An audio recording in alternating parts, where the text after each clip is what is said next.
Hey guys, welcome back. It is Secret Wonders Day. We're going to take a look at first the mistakes that were made on the cards. Then we're going to get into the variants. There's quite a few in this set. I was a little bit surprised. I thought this was going to be a multi-set video, but it looks like we have enough content in just Secret Wonders alone. Quite a few promos, quite a few little mistakes, some similar to ones we've seen, some not so much. So first off here, we have Blastoise. The Waterlog Poke Power was written as once during your turn before your attack, you may use this power. If you do, your turn ends. Attach as many basic water energy cards from your hand to any of your Pokemon in any way you like. Another errata. Next up, Entei, who says, this one here, the Blaze Roar attack should read 2 fire energy cards rather than 2 fire energy. Similar thing that we saw in the last video, probably just more specific to removing the correct amount of energy. I don't know if there was anything at the time that would give you multiple fire energy, but if there was, I guess that would become more important. Bayonet, the Ghost Head attack should read you can knock out Bayonet instead of you can't put more than Bayonet's remaining HP. Another errata. I have this soft spot for Bayonet. It was when I played Black and White with the Mega. I wanted to use as many Pokemon with Mega Evolutions as possible. Or no, it wouldn't have been Black and White. It would have been X and Y. I wanted to use as many Mega Evolutions as possible, and so Bayonet was on my team. Electivire here says... the discharge attack should read lightning energy cards rather than lightning energy. Same thing. Maybe it could have been that it was applicable for one of these cards, and so they should have worded everything differently. Electrode, we have the reverse here. Surprisingly, very few images of this particular card on Google Images or any of the sites that I usually pull from. So this is the one we're going with. It's a little bit harder to read, but all we need to know is that the energy shift Poke Power should not have the text once during your turn. At the beginning there. Wormadam, Sandy Cloak. This is a little toss back now that we're seeing that the Wormadams make a reappearance in Modern. The Sandy Cloak Pokebody should have the text by your opponent's Pokemon appended to the end. So I guess there's probably some case where you can do, you can have effects from your own Pokemon onto your Wormadam, and that you don't want that happening, or you want to be more specific that it has to be your opponent's. Last but not least, for the mistakes made, we have Mew here. And in Mew's stats, it lacks the second S in the word species. So you just end up with this species Pokemon here. I think there was another Mew that had a similar mistake on it, but maybe I'm just thinking of this one.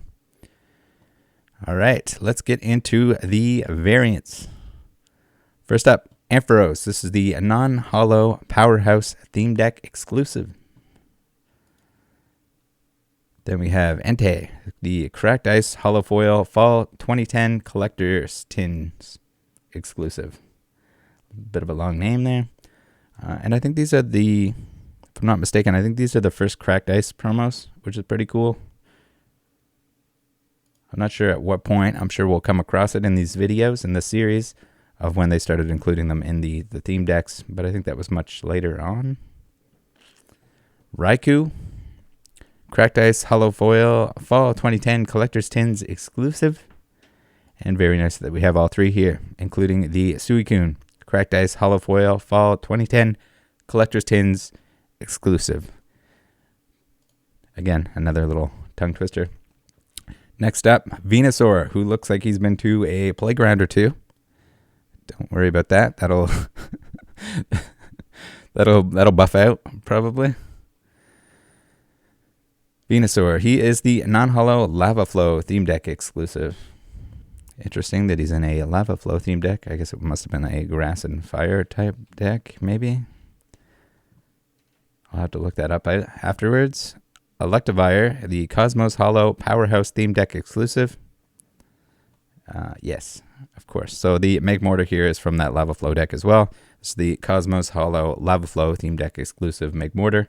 So I guess it was some sort of Venusaur Magmortar deck, which is a little bit strange, but maybe it works. I don't know how strong the theme decks were back then. I know a lot of the newer products, some of them are very strong, some of them not so much. The regular theme decks, not very strong, but some of those like V theme decks can be pretty powerful.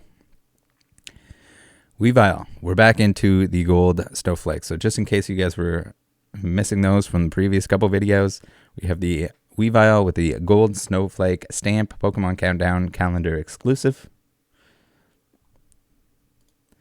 And Corellia getting some love here with the pre-release stamp, pre-release promo. And of course, you can't have a pre-release promo without staff, or you can't have a pre-release without staff. So you have the staff version of the pre-release Corellia. Burmy, back into the snowflakes. We have the gold snowflake stamp Pokemon Countdown calendar exclusive Burmy here with the plant cloak. Next up, Shellos getting a whole lot of love, whole lot of promos. We have first up here the Origins Game Fair 2008 stamp promo, which is very cool. This one seems to be graded. Then we have the staff version of that Origins Game Fair 2008 stamp promo. We have Shellos. I just noticed this right now. We have the East Sea and the West Sea for the different promos, which is, I think, very cool. And I did not realize that until just this second. So if you guys didn't know that, we're on the same boat. And yeah, that's really cool. Also, I wonder if in terms of location, if one was like East and West, that would be extremely cool. I guess I could look that up as well. So here we have Comic-Con stamp San Diego Comic-Con 2008 promo. Very cool. And the staff version here.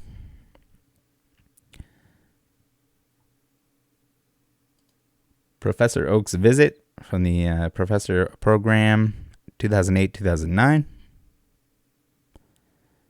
And last but not least, we have Roseanne's Research, which is the Pokemon League Palmer season, February 2010. So this came out a little bit later on.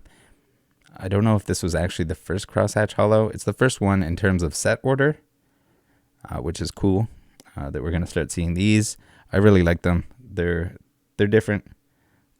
And I think just event stuff like that, organized play, cards and variants, something like this is extremely cool. Something for players to take home after tournament or pre-release, anything like that. Cool little thing to stick at the back of the binder. Thanks guys for tuning in. See you next time. Join the Discord. Bye.